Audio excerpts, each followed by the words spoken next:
Tema kita hari ini adalah tentang mertua dan menantu yang saling mengasihi. Di kesempatan paling pertama mendahului khotbah ini, saya minta kepada semua anak mantu, coba renungkan, jangan renungkan, coba bayangkan mama mantu punya muka. 10 detik saja, saudara coba bayangkan. Mama mantu punya muka, bapak mantu punya muka. Sudah bayangkan kok? Mantap kok? Tidak simpan apa-apa di sini. Oke, sekarang yang sudah ada anak mantu, saya minta kepada para mertua, coba bayangkan anak mantu punya muka dulu. Coba bayangkan anak mantu punya muka. Memang kadang-kadang menjengkelkan, tapi coba bayangkan. Sudah? Ya, kira-kira begitulah mereka.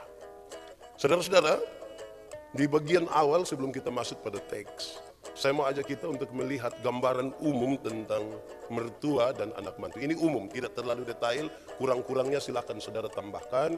Tapi saya coba gambarkan ini hal-hal umum untuk kita lihat ada persoalan di mana. Saya ajak kita untuk melihat tipe-tipe mertua dan anak mantu. Jadi ini dua-dua sama ini, mertua dan anak mantu kadang-kadang mau bilang mewarisi juga salah, tapi mereka menjalankan ini hal. Satu, ada mertua dan anak mantu yang sangat pasif dan dingin saja. Itu anak mantu itu kalau datang di mertua rumah dia hanya begini. Makan. Semua acara dia tidak datang, dia dingin. Begitupun ada mertua yang demikian. Itu mertua diam saja. Jadi kita tidak tahu dia marah kita atau tidak marah, kita itu tidak tahu. Tidak usah omong bilang itu saya punya, itu saya punya. Tidak usah. Saudara merenungkan saja. Kedua, ada mertua dan ada anak-anak mantu yang terlalu banyak berkomentar. Bahkan saudara-saudara mereka memberi komentar yang buruk. Ada mertua ini yang selalu omong buruk terhadap dia punya anak mantu. Sampai buat ini anak mantu ini jadi pusing. Kita ini buat semua salah habis di mamtua pun muka itu. Tapi juga ada anak-anak mantu yang terlalu banyak bicara dia punya keburukan dari mertua. Di sini ada kok. Jangan coba-coba bilang ada. Saudara akan dihafal nanti. Itu kira-kira gambar. Ketiga, ada mertua dan anak mantu yang suka memuji. Suka memuji. Wih, beta pu anak mantu satu itu terlalu baik. Beta sudah ketemu orang baik tapi anak mantu dia lebih baik dari semua. Kemungkinan sampai mati dia tidak akan sakit. Ini anak. Ada juga anak mantu yang suka memuji dia punya orang tua. Beta punya mertua itu terlalu bersih. Itu orang pembersih tidak ada dua. Bahkan di depan pintu saja tulis bersih pangkal sehat. Begitu ya dia puji-puji dia punya mertua. 4. Ada mertua dan anak mantu itu yang terlalu memberi perhatian. Kadang-kadang melewati batas. Sedikit-sedikit telepon, su bangun. Kok kita mau omong, pasti beta su bangun. Cek cucu, cek dia punya mantu, cek segala macam dulu. Kamu mau tidur jangan lupa kasih mati kompornya, ingat kunci pintu, itu burung di udara tangkap supaya isi. Dia pokoknya perhatikan semua. Ada anak mantu yang juga begitu, dia sangat perhatian dia punya orang tua. Bapak, pin di ATM kasih dulu. Siapa tahu tak kuju bapak ada apa-apa. Ini anak mantu begini perhatian sekali ya. Tapi dia memberi perhatian. Apapun, bapak ingat bangun, makan, papa ingat cerita dan teman jangan terlalu lama, jam 9 tidur sudah. Iya anak ini jam 9 pagi, suruh bapak tidur lagi ini. Tapi perhatian, gitu. Bagus. Berikut, ada mertua dan anak mantu yang terlalu suka mengatur. Terlalu suka mengatur. Sampai foto-foto juga harus dia punya mama mantu yang atur. Suruh berdiri di sini, tidak boleh kalau kaki dua silang, harus kaki dua bentuk O. Begitu dia punya mantu. Ada anak mantu juga yang terlalu mengatur dia punya mama mantu, terlalu mengatur dia punya orang tua. Ini orang tua susah berat juga foto mesti senyum begini, mau senyum karena aku gigi sudah tidak ada. Tapi dia atur-atur lah. Ada. Berikut. Ada mertua dan anak mantu yang suka membandingkan dan punya kesan pilih kasih. Ada kita mertua yang kadang-kadang dia suka bandingin anak-anak dong. Soalnya sama kayak beta anak mantu yang di Menela Petu itu. Tiap hari dia kirim jagung titi. daripada yang di Jakarta. Apalagi satu yang di rumah nih. Ih. Ada kok yang begitu kok. Jangan omong teman tua di sebelah sebentar. Ada juga anak mantu yang suka banding-banding dia punya mama mantu. Ih, beta pun teman punya mama mantu ini terlalu baik. Terakhir dia punya mama mantu. Nah, lu pindah-pindah di mama mantu. Ada begitu-begitu. Berikut saudara-saudara, ada mertua dan anak mantu yang suka gosip. Sutua-tua tapi dia selalu gosip dia punya anak mantu. Lihat itu Timor satu. Manusia. Yang anak mantu dikira mau kalah. Dia juga gosip, dia bilang, "Bosan lihat tua-tua begitu. Ada ganti-ganti baju belum lunas itu." Gosip ini, aduh ini. Sumber apa ini? Banyak lah, masih ada lah. Beta kasih gambaran dulu, nanti baru kita omong. Ada mertua dan anak mantu yang terlalu suka mengeluh. Mengeluh sekali. Ada mertua-mertua ini yang tidak ada hal lain selain mengeluh tentang dia punya anak mantu. Ih, beta punya anak mantu ini, dia penggaji ini hanya 100 juta ini. Terus ada anak mantu juga mengeluh. Ih, beta mertua itu. Tiap hari bangun pagi dia telepon bukan omong, dia hanya pakai begini. Mengeluh. Berikut, ada mertua dan anak mantu yang sangat materialistis. Ada mertua itu yang ukur dia punya anak mantu itu hanya soal materi saja. Wih, anak tuh sedikit lagi dia akan kirim. Pokoknya mama kalau su telepon tuh belum omong dia su kirim. Belum omong, padahal dia mau kasih tahu lain ini, tapi anak mantu langsung kirim. Pokoknya ukuran-ukurannya materi saja. Ada anak mantu juga yang pikir dia punya orang tua begitu. Lebih pembab mantu, dia suka tahu beta bilang kalau urus papa nanti ini rumah lu yang dapat. Biar jaga-jaga, biar tertekan juga, jaga-jaga sedikit lagi rumah dapat. Ada mertua dan anak mantu yang kadang-kadang tidak saling peduli. Kamu mau apa kok namanya sunik atau dia masing-masing urus diri sendiri. Papa mama tidak mau urus kamu. Atur kampung diri di situ.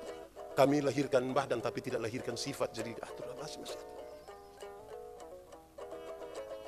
Ada anak mantu juga yang bilang dia orang tua sama. Kita ini menikah karena kita sudah tua, sudah dewasa. Tidak usah atur-atur sendiri.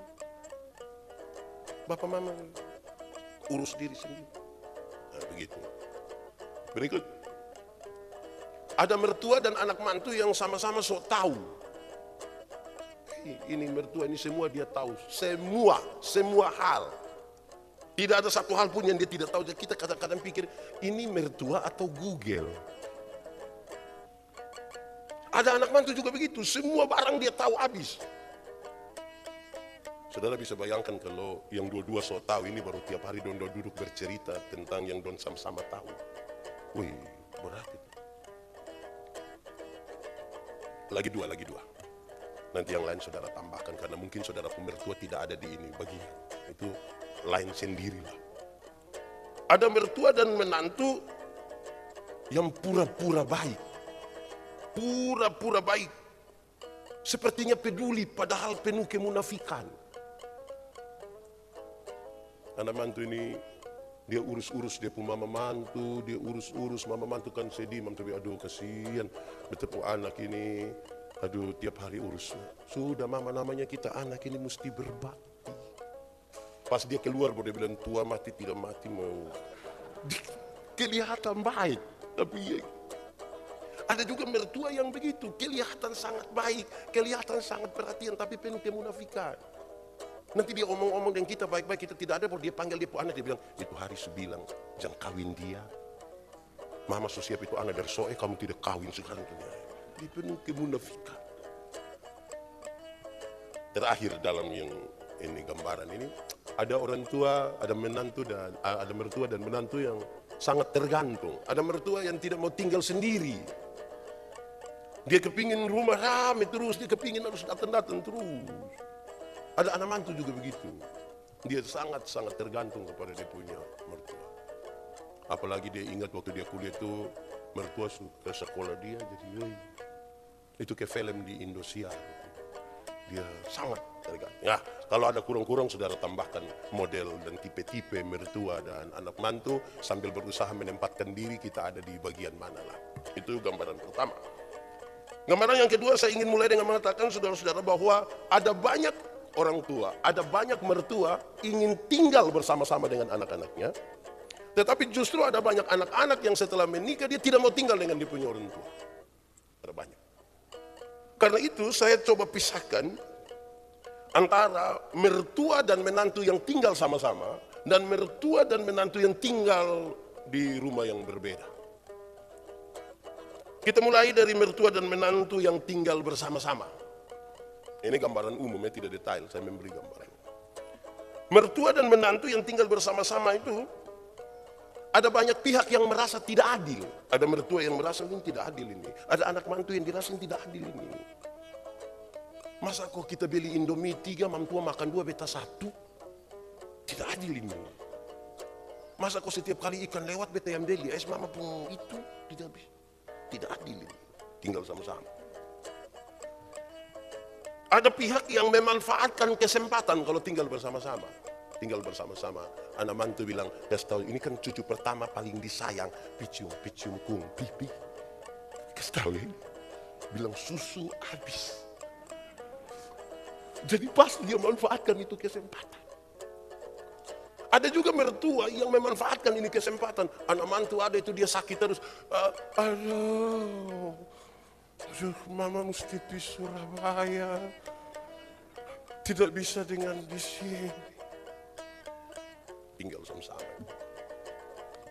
Ada juga saudara-saudara, kalau kita tinggal bersama-sama, ada upaya, ini upaya bagus nih, untuk mengerti dan menerima. Ada upaya, mungkin kita tidak terlalu kenal mertua karena tinggal sama-sama nih, kita punya istri, suami, kasih tahu papa mama nih dari dulu begini. Dari upaya untuk mengerti, mulai menerima, belajar hidup bersama, dan seterusnya. Kira-kira begitu.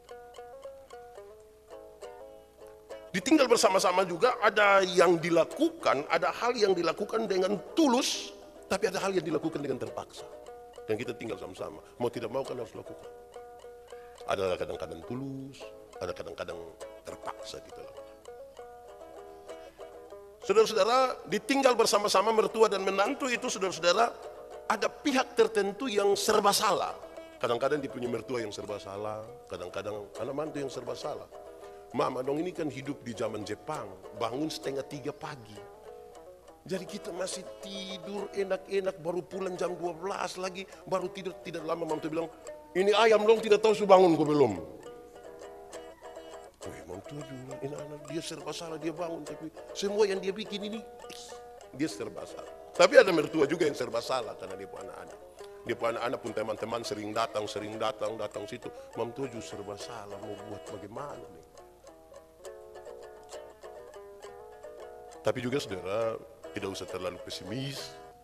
Karena orang tua dan menantu yang tinggal bersama itu banyak yang punya relasi kasih yang indah. Banyak yang punya relasi kasih yang indah. Orang duduk bersama-sama, orang tua selalu ingat, papa dan mama pun anak 4 orang. Yang lahir dari papa dan mama pun kandungan, itu 2 orang.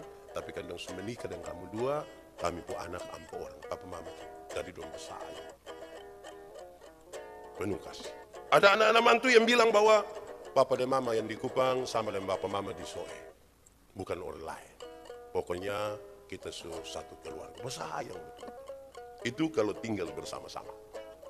Lalu bagaimana dengan mertua dan menantu yang tinggalnya berpisah? Satu, perhatiannya sesekali perhatian. Tidak bisa detail. Toko satu tinggal di Nikniki, satu tinggal di Amphoang Utara, nah mau tiap hari masa bubur kasih. Sesekali dia kasih perhatian.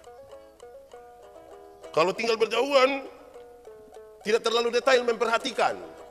Dia telepon satu kali baru dia tanya sehat kok. Oh baik sudah sehat. Nanti kalau butuh apa-apa nah kasih tahu Pas telepon ju, mamtua semua telepon kok kasih tahu yang gula habis nih yang ada satu nona jawab dia bilang, nomor yang Anda tuju tidak dapat dihubungi. Jadi tidak terlalu detail. Berikut saudara-saudara, Orang mertua dan anak mantu yang tinggal berjauhan tuh potensi konfliknya kecil sekali, kan jarang bertemu, jadi mau bakal apa? Kecil sekali potensi konflik. Dan yang terakhir, mertua dan anak mantu yang tinggalnya terpisah itu, anak-anak lebih mudah untuk membangun sebuah model kehidupan rumah tangga. Kalau tinggal sama-sama ada kecenderungan, mesti ikut papa pun mau, mama pun mau, tapi kalau tinggal berjauhan ada peluang untuk membangun sebuah model sendiri. Kira-kira itu gambaran umum dari mertua dan anak mantu. Baik saudara-saudara, mari kita perhatikan teks kita. Teks ini sangat jelas, apalagi kita sudah biasa membaca ini dari SD, dari sekolah minggu sampai kita sudah dewasa ini, kita baca berkali-kali bagian ini. Tapi saya ingatkan kita pertama bahwa Elimelek dan istrinya, serta kedua anaknya Mahlon dan Kilion, mereka dari Bethlehem di Yehuda, pergi menetap di Moab. Perjalanannya kira-kira 80 sampai 100 km di seberang sungai Yordan. Dari tempat mereka melangkah kira-kira 100 km. Kenapa mereka pergi ke sana? Jawabannya karena ada kelaparan dan ada kesusahan di Israel. Kelaparan dan kesusahan ini yang membuat keluarga kecil ini pindah tempat. Di Moab. Yang menarik adalah ketika sampai di Moab, Elimelek mati. Elimelek mati. Berarti sekarang tinggal Naomi dengan dua anak. Kedua anak laki-laki ini menikah. Sekarang Naomi punya dua menantu, satu bernama Orpa dan yang satu bernama Ruth. Mereka tinggal di Moab itu kira-kira 10 tahun. Yang menarik bahwa setelah itu matilah dua anak laki-laki ini. Sekarang tinggallah Naomi mertua dengan dua menantunya. Mereka tidak dapat cucu.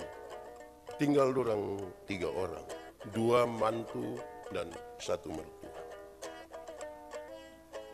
Saudara-saudara, perhatikanlah beberapa kalimat ini dalam pembacaan tadi. 1, tangan Tuhan terancung terhadap aku. Naomi tahu, menyadari bahwa ini kesusahan yang dia alami ini adalah bagian dari sesuatu. Mungkin ini ada kaitannya dengan Ulangan pasal 23 ayat 3, 4, dan 6. Kalau saya boleh baca, bahwa mereka yang tidak boleh masuk dalam jemaah itu adalah Moab serta keturunan mereka sampai yang ke-10 tidak boleh menjadi warga umat Tuhan karena mereka tidak mau memberi kamu makanan dan air ketika kamu dalam perjalanan keluar dari Mesir. Bahkan mereka mengupah Bileam untuk mengutuk kamu sampai selama-lamanya. Janganlah menolong atau membuat mereka makmur. Tentang Moab ada dituliskan demikian. Ini orang Moab ini begini. Dulu waktu bangsa kamu keluar, mereka tidak memberi air, tidak memberi makan. Lalu sekarang kamu dari Yehuda pergi ke situ. Sekarang ketika dia mengalami kesusahan, suami dan 2 anak laki-lakinya mati, dia merasa dan meyakini bahwa tangan Tuhan terancung terhadapnya. Tuhan marah terhadapnya. Kedua, karena itu Naomi memutuskan untuk pulang. Pulang, walaupun sudah jalan bersama-sama dengan kedua menantunya, tapi kemudian dia meminta supaya kedua menantunya pulang kembali ke tempat mereka. Dia mau pulang sendiri saja ke Bethlehem. Dia mau pulang ke sana. Dengan kalimat, semoga Tuhan berkenan memberi jodoh kepada kalian, supaya kalian berumah tangga lagi. Kamu kan masih muda. Lupa mama sudah, mama pulang kembali ke mama punya kampung, kamu kembali. Karena tidak mungkin lagi mama ada anak. Kalau sampai ada yang menebus, menikah dengan mama lagi ada anak, masa kamu tunggu? Sekarang katakanlah ini Ruth de Orpa sudah 30, mama baru nikah lagi. Mau tungguin anak sampai 30. Maka dia akan nikah dengan nenek. 60. Sudah kamu pulang saja. Kira-kira gitu. Ketiga, ini pernyataan menarik. Jangan desak aku meninggalkan engkau dan pulang dengan tidak mengikuti engkau. Kemana engkau pergi, ke situ jugalah aku pergi. Di mana engkau bermalam, di situ jugalah aku bermalam.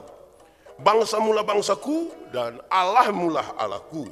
Di mana engkau mati, aku pun mati di sana. Di sanalah aku dikuburkan. Beginilah kiranya Tuhan menghukum aku.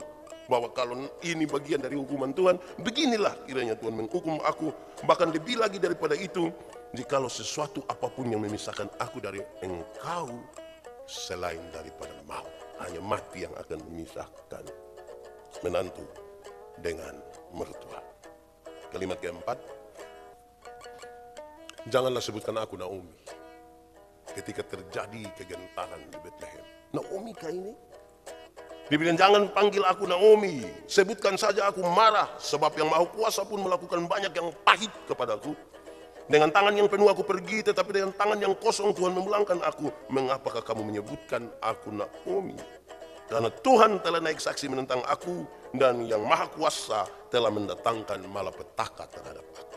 Kira-kira teks kita bilang begitu. Lalu bagaimana dengan tema kita? Mertua dan menantu yang hidup dalam kasih, yang saling mengasihi. Sebelum saya masuk untuk memberi jawab tema dari perenungan atas teks ini, saudara, kadang-kadang ini kan orang tua sudah di masa menurun, masa senja, untuk akan, ya sudah masa senja kan sedikit lagi meninggal toh. Dia lagi fokus di situ, anak-anak lagi fokus untuk pekerjaan, karir dan lain sebagainya, sehingga seringkali memang kita sulit ketemu. Anak-anak terlalu sibuk untuk memperhatikan orang tua merasa tidak diperhatikan, anak-anak merasa telah mengirimkan bala bantuan dan segala macam untuk orang tua merasa dia belum mendapatkan apa-apa. Karena soal tadi, yang satu, fokus yang berbeda. Ada yang sudah semakin menurun, ada yang baru saja menanjak. Itu membuat, ya ada konflik sedikit. Mari kita menjawab tema ini, saudara-saudara. Bagaimana seorang mertua atau mertua dan menantu itu bisa hidup saling mengasihi? Yang satu, yang pertama, mestinya dalam pembacaan tadi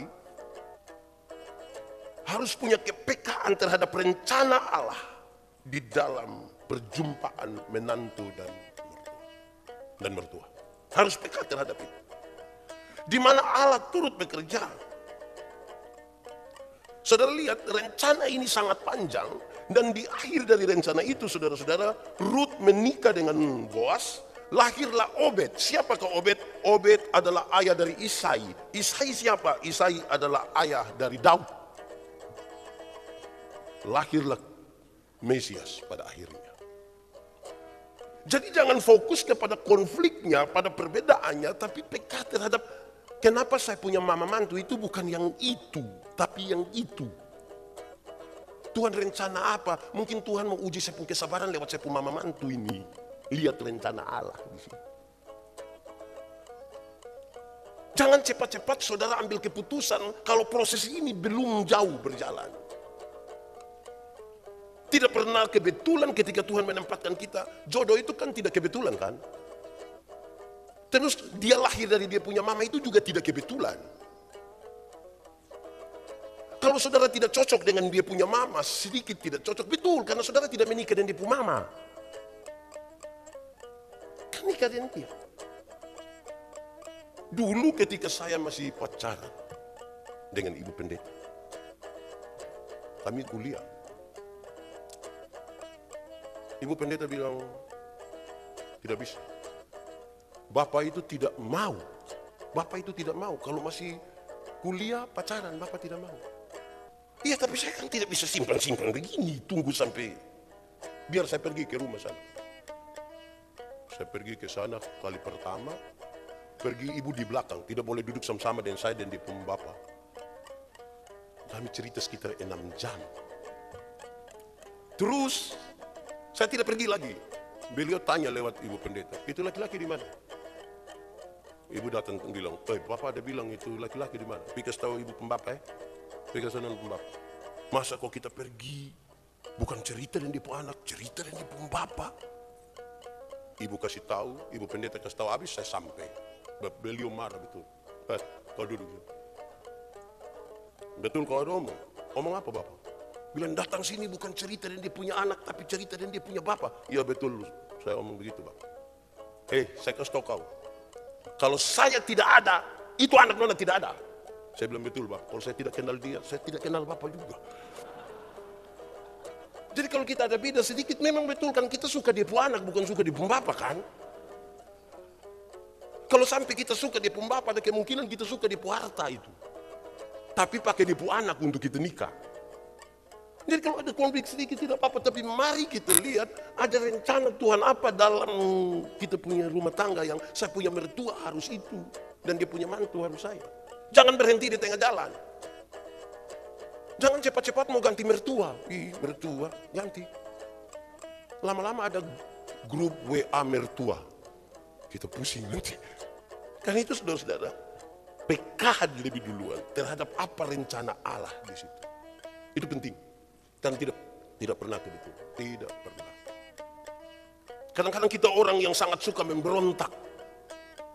Tapi karena tinggal bersama-sama dengan orang tua yang dia selalu mengatur, lama-lama kita diajar tanpa sengaja, tanpa sadar kita diajar. Oh mesti begini. Kadang-kadang kita mungkin orang yang tidak suka perhatian. Tapi lewat dengan mertua kita belajar memperhatikan. Ada rencana Tuhan. Juga mertua. Mertua dapat ambil satu anak yang cerewet minta ampun. Mertua duduk pikir-pikir, ternyata saya pikir saya paling cerewet, ternyata saya anak mantu lebih cerewet. Terus dia ambil kesimpulan, ternyata di atas langit masih ada langit. Namanya langit cerewet. Ada rencana Tuhan kasih kita berjumpa bersama-sama di situ. Amin kok. Ini supaya rumah tangga itu mertua dan anak mantu hidup penuh kasih itu yang paling pertama peka duluan terhadap rencana Tuhan. Tanya terus Tuhan rencana apa yang Tuhan mau gambarkan buat saya di sini. Supaya kita menerima itu sebagai bagian dari sebuah proses bersama-sama dengan Tuhan. Saudara, tadi 4 catatan kalimat yang saya bilang kita lihat. Di situ jelas bagaimana dia tahu ada bagian di mana Tuhan turut bekerja di situ. Itu pertama. Nah ini yang belum ada anak mantu orang ini pikir-pikir memang yang rencana mau akan menikah, pikir-pikir memang. Supaya ketemu dengan mertua ketemu anak mantu, ya bisa sama-sama baik lah. Itu pertama. Kedua, ini bagi menantu ini. Pembacaan tadi jelas menolong kita. Pasangan yang baik itu mampu bukan saja untuk membuat dia menerima dirinya, tetapi sekaligus menerima, mencintai, dan mengasihi orang tua. Jadi pasangan yang baik adalah kasih tahu dia punya istri, kasih tahu dia punya suami, jangan hanya terima saya, terima juga saya punya bapak, terima juga saya punya mama. Cintai ini bapak, cintai. Saya kira Mahlon dan Kilian hidup sangat singkat dalam pernikahan mereka, tetapi mereka mampu untuk mengajarkan istri-istri mereka bagaimana penerimaan terhadap mertua. Bagaimana penerimaan terhadap mertua. Saudara, kadang-kadang kita pun titik konflik itu di sini. Titik konflik itu ada di sini. Di mana kita yang anak ini sulit sekali menempatkan diri. Ini saya pu istri, ini saya pu mama. Belum lagi kalau istri bilang, pilih mama atau saya. Ini kan bukan pilkada. Kecuali kalau mama mau maju wali kota, kita juga wali kota. Jadi pilih mama atau saya. Itu yang bikin kita dilema. Jangan. Karena itu saudara-saudara, dalam memahami tentang proses yang Tuhan izinkan, supaya kita mengenal dan peka terhadap apa yang Tuhan mau kerjakan, di dalamnya kita saling mengajarkan penerimaan. Penerimaan terhadap kita punya suami, punya papa mama, istri punya papa mama, begitupun sebaliknya. Nah itu baru kasihan.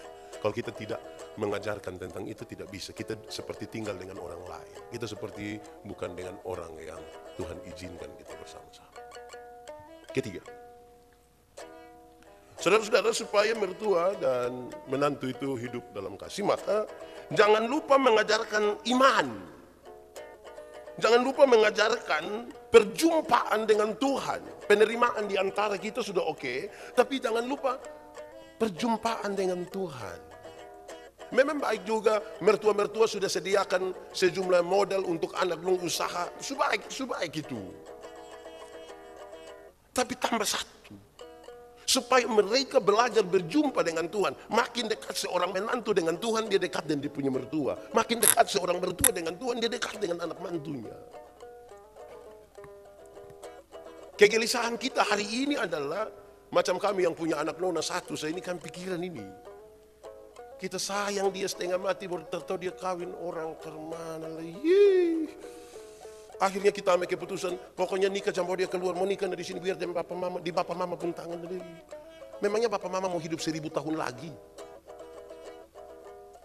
Jalan keluarnya adalah jangan lupa mengajarkan tentang Tuhan dengan berjumpaannya dengan Tuhan. Supaya dia menjadi kuat.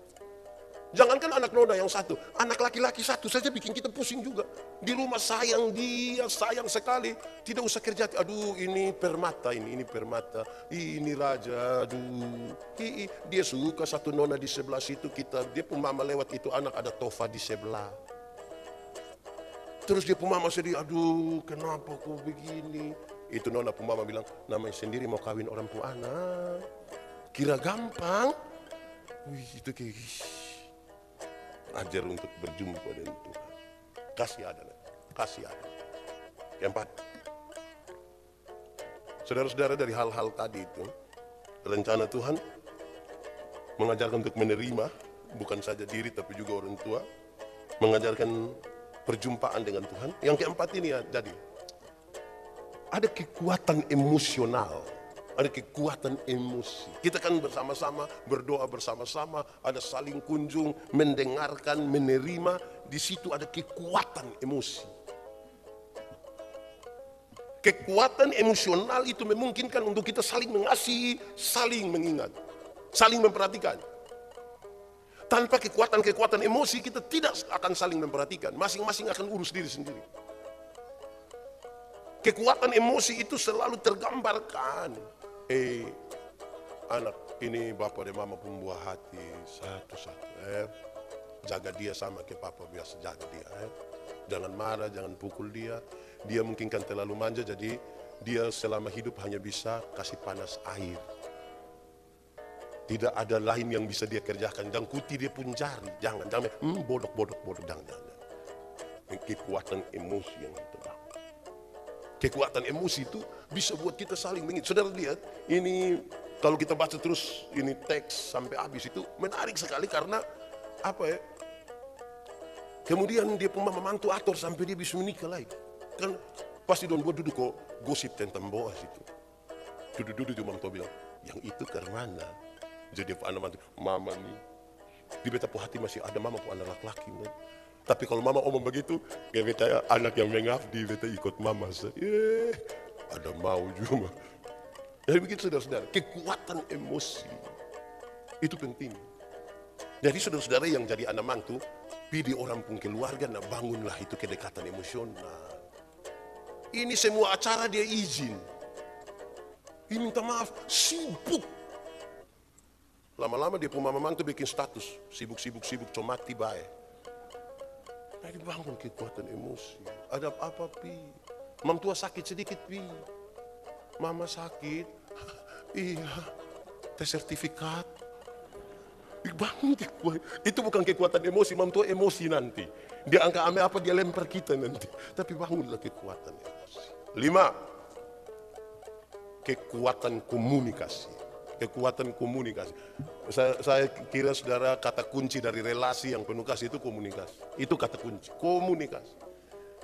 Kenyataan real kita mengatakan saudara-saudara bahwa banyak menantu tidak mau beromong dan dia punya mertua. Takut sekali, omong ke mertua serang begitulah. Sebentar diperiksa darah semua merah. Darah tinggi, kolesterol tinggi, segala macam. Pulang bukan dokter yang analisa, dia anak mantu yang analisa.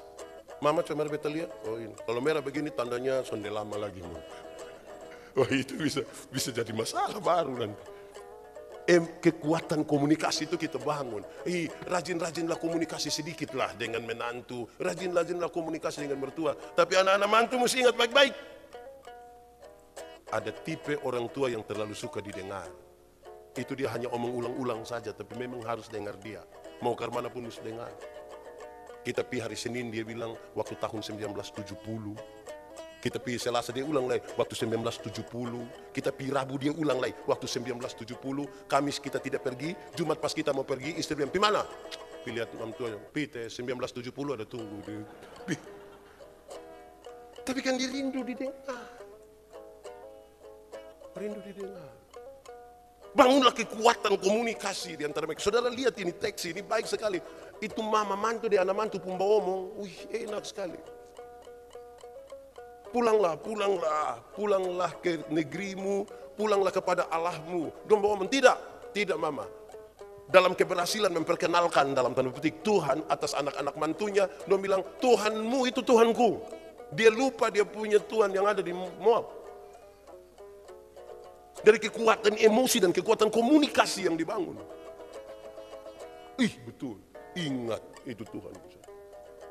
Pulang saja. Saudara jangan bilang seolah-olah Orpa salah dia mau. Tidak. Mereka sampai di klimaks dari segi komunikasi. Mama kalau begitu anak pamit. Kan dia pun mama cuma mau ini anaknya. Mama mantu mau supaya dia pun anak bahagia. Pergi dan menikah lagi di kampung. Pulang saja. Tidak apa-apa. Setelah sudah coba bicara bahkan sampai menangis. Terus dia bilang, mama, beta pamit mama. Dia cium baik dia pun mama. Kekuatan komunikasi. Supaya kita tidak munafik. Kalau tidak di depan itu kita kelihatan baik sekali, di belakang kita bicara yang tidak baik. Jangan, lebih baik bicara di depan. Keenam, supaya penuh kasih, maka pembacaan tadi mengisyaratkan hal yang baik sekali.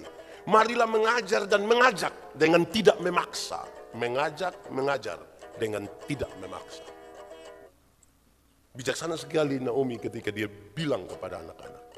Mungkin di kedalaman hatinya, dia rindu tetap dorang sama-sama.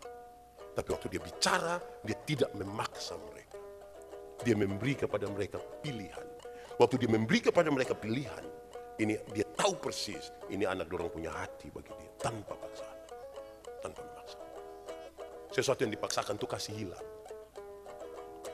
Dia mengajarkan mereka tanpa memaksa. Dia memberi pertimbangan-pertimbangan. Saya kira ini akan menjadi sesuatu yang indah. Ada waktu di mana kita bertemu dengan Naomi dan kita bertanya, Mama gambarkanlah suasana hatimu. Dia akan gambarkan, Tuhan memang ambil saya punya suami, Tuhan ambil saya punya anak laki-laki 2, tapi saya merasa mereka masih ada. Saya punya anak mantu menggantikan banyak hal. Saya percaya tidak pernah kebetulan Tuhan izinkan dia menjadi saya punya mantu. Tidak kebetulan. Karena hal-hal tadi.